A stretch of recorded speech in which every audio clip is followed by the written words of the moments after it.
Hi friends, ముందుగా Mahi multi creative ఛానల్కి స్వాగతం. Mahi multi creative channel viewers అందరికీ వినాయక చవితి శుభాకాంక్షలు.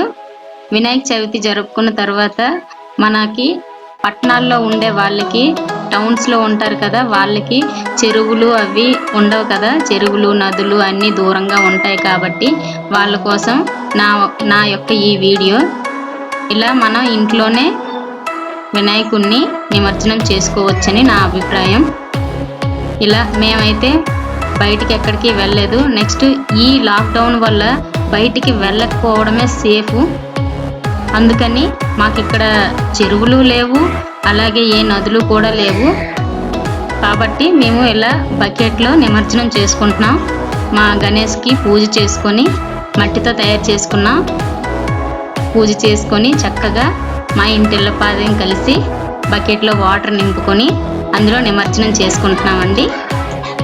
గణపతి బప్ప మంగళమూర్తి, గణపతి బప్ప మంగళమూర్తి, గణపతి బప్ప మంగళమూర్తి. మీరు కూడా ఇలానే నిమజ్జనం చేసుకొని హ్యాపీగా ఉండండి. ఇంట్లోనే ఉండండి, బయటికి వెళ్ళకుండా ఇంట్లో ఉండి స్టే హోమ్, స్టే సేఫ్. అలాగే మట్టితో గణపతిని తయారు చేసుకొని పూజించండి, మీకు చాలా మంచిది. అలాగే చక్కగా కరిగిపోయిద్ది కూడా ఆ నీటిలో. మనం కొన్ని గణేష్లు అయితే కరగవండి, అందుకని నేను చెప్తున్నాను. మేము ఈ సంవత్సరం 2 వినాయకుల్ని చేసామండి, చేసి పూజ చేసాము. 2 కూడా మట్టితో చేసినవే. మా పిల్లలు కూడా నిమజ్జనంలో పాల్గొన్నారు. మనిషి ఒక్కొక్కటి నిమజ్జనం చేసాము. చూడండి, మట్టితో చేయడం వల్ల ఈ సంవత్సరం చాలా హ్యాపీగా ఉంది మాకు. మేము మట్టి గణపతికి పూజ చేసుకొని చక్కగా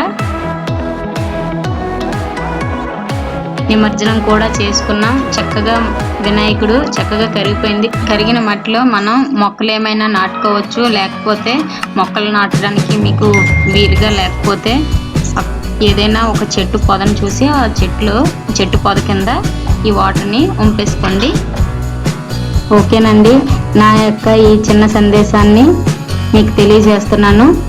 నా వీడియో కనుక నచ్చినట్లయితే లైక్ చేయండి, షేర్ చేయండి. Thank you for watching.